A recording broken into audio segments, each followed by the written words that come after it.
Hello everyone, welcome back to zero YouTube channel. This is Shivani Keswani और आज हम बात करने वाले हैं एसबीआई जूनियर एसोसिएट क्लर्क की कंप्लीट ज्वाइनिंग के बारे में। राइट फ्रॉम द प्रीलिम्स के आपका नोटिफिकेशन आने के कितने दिन बाद प्रीलिम्स होगा, मेंस कब होगा, फाइनल रिजल्ट कब आएगा, उसके बाद कौन सा मेल आएगा, मेल में क्या क्या चीजें होंगी, डॉक्यूमेंट वेरिफिकेशन कैसे होगा, मेडिकल कैसे होगा, कौन कौन से डॉक्यूमेंट्स बहुत ज्यादा इंपॉर्टेंट हैं, मेडिकल में कुछ चीज ऐसा तो नहीं है जो रिजेक्शन का कारण बन सकती है, उसके बाद मैं ब्रांच कब पहुंचूंगी, सारी चीजें मैं आपको इस वीडियो में क्लियर करने वाली हूं। So let's get started without any further delay. तो सबसे पहले तो बात कर लेते हैं नोटिफिकेशन कब आएगा। तो भी दिन आपका नोटिफिकेशन आएगा, उसके 60 दिन बाद आपका प्रीलिम्स होगा। ठीक है, 60 दिन का टाइम आपको मिलता है, नोटिफिकेशन के बाद प्रीलिम्स होगा। उसके जिस दिन आपका प्रीलिम्स कंडक्ट हो जाएगा उसके 20 से 25 दिन के अंदर अंदर आपका प्रीलिम्स का रिजल्ट आ जाता है। प्रीलिम्स एग्जाम और मेंस एग्जाम के बीच में 45 डेज से 60 डेज का गैप होगा, मतलब 45 दिन के बाद 60 दिन के अंदर अंदर आपका मेंस एग्जाम कंडक्ट करा दिया जाएगा। उसके अलावा जैसे ही आपका मेंस एग्जाम हो जाएगा उसके 60 दिन के बाद आपका फाइनल रिजल्ट आएगा मेंस एग्जाम के बाद का। ठीक है, उसके बाद एलपीटी वाली चीजें आगे होने वाली हैं आपकी। तो जैसे ही आपका फाइनल रिजल्ट आ जाएगा उसके 2 से 3 हफ्ते के अंदर अंदर आपको मेल्स आना स्टार्ट हो जाएंगे। कॉन्ग्रेचुलेशन मेल्स बेसिकली रहेंगे जिसमें आपके डॉक्यूमेंट वेरिफिकेशन का जो भी आपके डॉक्यूमेंट्स रिक्वायर्ड हैं उसकी पूरी लिस्ट रहेगी, और साथ ही साथ आपका मेडिकल का भी रहेगा जिसमें आपको डॉक्टर्स की लिस्ट दी जाएगी उनके मोबाइल नंबर्स के साथ कि आपको सो एंड सो डॉक्टर हैं, इनमें से किसी भी डॉक्टर को आप कॉल करके आगे की जानकारी लीजिए। जो भी लैब्स वो बताएंगे उन लैब्स में जाके आपको सारे टेस्ट करवाने हैं। टेस्ट की भी पूरी डिटेल्स आपकी उसी मेल में रहेंगी। ठीक है, अगर उस मेल में नहीं रहेंगी तो वो बता देंगे कि सो एंड सो डेज के बाद हम आपको ये पर्टिकुलर मेल भेजेंगे जिसमें आपको ये टेस्ट कराने रहेंगे। ओके, तो जैसे ही आपका जो आपकी डॉक्यूमेंट वेरिफिकेशन वाली डेट रहेगी उसके कुछ दिन पहले ही आपका रहेगा कि मेडिकल आप या तो आप जहाँ पे रहते हैं आप वहीं से मेडिकल करा के आइए, तो आप किसी भी गवर्नमेंट हॉस्पिटल में जाके पूरे टेस्ट करा सकते हैं और जो ऑथराइज्ड मेडिकल ऑफिसर रहेंगे वो आपकी रिपोर्ट बना के देंगे। ठीक है, या फिर जो लैब्स आपको बैंक ने बताई हैं उन्हीं लैब्स में जाके आप करा सकते हैं। तो ये एज पर योर विश होती है, लेकिन ऑथराइज्ड हॉस्पिटल होना चाहिए। गवर्नमेंट होगा तो सबसे बेस्ट रहेगा, बाकी अगर कोई लैब्स जो बैंक ने ऑलरेडी आपको बता रखी है वहां पे जाके कराएंगे तो ज्यादा बेहतर रहेगा। ठीक है, फिर आपको वो पूरा जो रिपोर्ट्स रहेंगी वो आपको जाके वेरीफाई करानी पड़ेंगी बैंक के मेडिकल ऑफिसर के पास। उनका भी आपके पास मोबाइल नंबर सब कुछ रहेगा, वो आपको बताएंगे कहाँ पे आना है। वहां एसबीआई के ऑफिस में बुलाया जाएगा, आपको पूरा उनका आपका मेडिकल चेक करेंगे वो। और मेडिकल में आपके सारे टाइप के टेस्ट होंगे, ब्लड का टेस्ट होगा, यूरिन का टेस्ट होगा, फिर आपका ब्लड प्रेशर हो गया, आपका आईज का टेस्ट हो गया, ठीक है, ईसीजी हो गया, सारे टेस्ट आपके होंगे जो भी उसमें पूरी लिस्ट रहेगी और उसके हिसाब से आपकी रिपोर्ट बनेगी। वो रिपोर्ट आपको जाके मेडिकल ऑफिसर से वेरीफाई करानी रहेगी। जैसे ही वो रिपोर्ट आपकी वेरीफाई हो जाएगी उसके अगले ही दिन आपको डॉक्यूमेंट वेरिफिकेशन रहेगा आपका, और डॉक्यूमेंट वेरिफिकेशन आप कराने जाएंगे। उसमें फर्स्ट हाफ में आपका डॉक्यूमेंट वेरिफिकेशन होगा, एक एक कैंडिडेट का पूरे डॉक्यूमेंट्स चेक किए जाएंगे। अब मैं आपको डॉक्यूमेंट्स बता देती हूँ। तो 10th की मार्कशीट, 12th की मार्कशीट, प्लस आपका जो सेमेस्टर वाइज है या ईयर वाइज मार्कशीट्स हैं वो, फाइनल ईयर की मार्कशीट, फिर आपकी डिग्री उन्होंने बोला होता है कि अगर डिग्री आपको मिली नहीं है तो प्रोविजनल डिग्री भी काम कर जाएगी, तो प्रोविजनल डिग्री ले जाइए आप अपनी।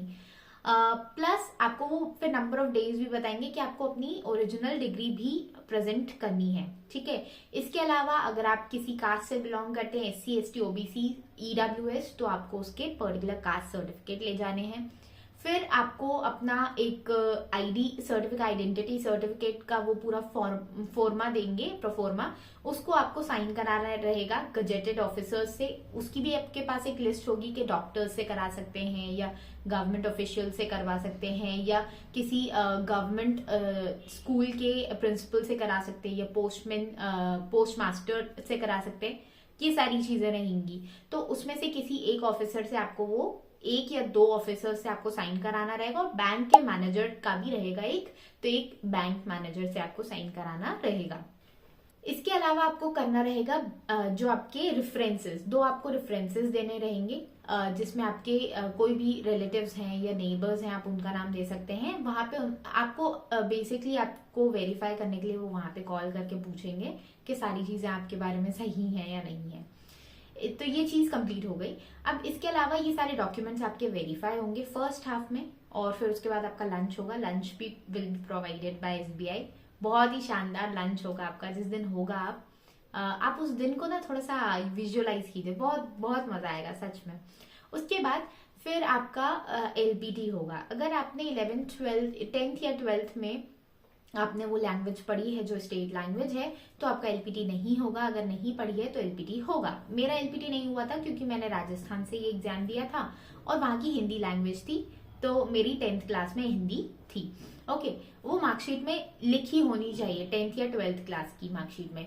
इसके अलावा आपका फिर एलपीटी होगा। अब एलपीटी में जहां तक मुझे पता है आपके एक अपठ्य गद्यांश होगा, अगर हिंदी लैंग्वेज है स्टेट की, या जो भी लैंग्वेज है, तो उसमें आपका अनसीन पैसेज होगा जिसके बेस पे क्वेश्चंस रहेंगे। फिर कुछ ग्रामर के क्वेश्चंस होंगे, कुछ वोकैबुलरी के क्वेश्चंस होंगे। तो सिंपल सा आपका एलपीटी टेस्ट होगा, उसका भी रिजल्ट थोड़े दिन बाद आ जाएगा। इसके अलावा ये आपका पूरा डॉक्यूमेंट वेरिफिकेशन और मेडिकल कंप्लीट हो जाता है। उसके कुछ दिनों बाद आपको एक्चुअल ज्वाइनिंग मेल भेजा जाएगा कि अब आपको यहाँ पे सो एंड सो एलएचओ में रिपोर्ट करनी है ज्वाइनिंग के लिए। तो आपको एलएचओ भेजा जाएगा। एलएचओ मतलब आपका जो लोकल हेड ऑफिस होता है, हर स्टेट में एक एलएचओ होता है। उस एलएचओ में जाके आप रिपोर्ट करेंगे। वहां पे आपको फिर फर्दर एओ दिया जाएगा, एडमिनिस्ट्रेटिव ऑफिस। मतलब हर एलएचओ में 3 से 4 एओज होते हैं, मतलब पूरे स्टेट को 3 से 4 भागों में वो डिवाइड कर देंगे, और आपको जो भी आपका नियरेस्ट रहेगा वो आपको दे देंगे। आप जिस स्टेट से एग्जाम भरते हैं उसी स्टेट में आपको एलएचओ दिया जाएगा, उसी स्टेट में आपकी ज्वाइनिंग होगी। बट आपका जो भी डिस्ट्रिक्ट है उसके आसपास वाला ही आपको एओ प्रोवाइड किया जाएगा। तो आप एओ में जाके रिपोर्ट करेंगे। फिर वहां पे आपको आरबीओ मिलेगा। आरबीओ मतलब रीजनल बिजनेस ऑफिस। वो आरबीओ आपको एलोकेट किया जाएगा जो आपके घर के पास हो, या हो सकता है आपसे पूछा भी जाए कि आपके आरबीओ को लेना चाहते हैं। सो एंड सो आरबीओज रहेंगे हर एओ में, तो आप वहां पे अपनी रेफरेंस दे सकते हैं जो भी आप लेना चाहते हैं। ठीक है, हमसे पूछा गया था आरबीओ के टाइम पे, कुछ स्टूडेंट से मेरी बात हुई थी, वो बता रहे थे कि उनसे एलएचओ के टाइम पे ही पूछ लिया था कि आप कौन सा एओ चाहिए।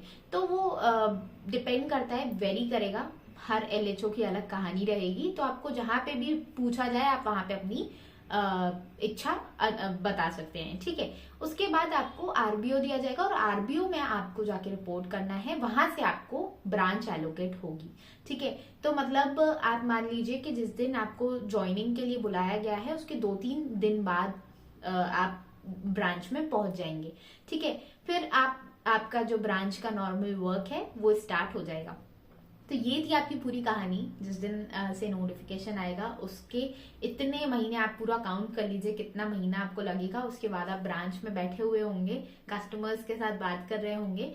आपको बिल्कुल भी कोई परेशानी नहीं आएगी। धीरे धीरे करके आपको काम भी सिखाया जाएगा, और मैं अपने एक्सपीरियंसेस भी साझा करूंगी कि कैसा मेरा एक्सपीरियंस रहा था। आप बताइएगा कमेंट सेक्शन में अगर आप मेरा एक्सपीरियंस जानना चाहें, तो मैं अपना एक्सपीरियंस भी बताऊंगी आपको कि क्या क्या प्रॉब्लम्स आती हैं एक न्यू ज्वाइनी को, और किस तरीके से उनको डील करना रहता है। क्योंकि अब मैं वहां से निकल के आ चुकी हूँ, तो मुझे पता है कि अगर मुझे किसी ने ये चीजें बताई होती तो मैं बहुत बेहतर डील कर पाती।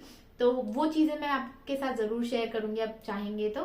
बाकी मिलते हैं नेक्स्ट वीडियो में, तब तक के लिए टेक केयर, बाय बाय।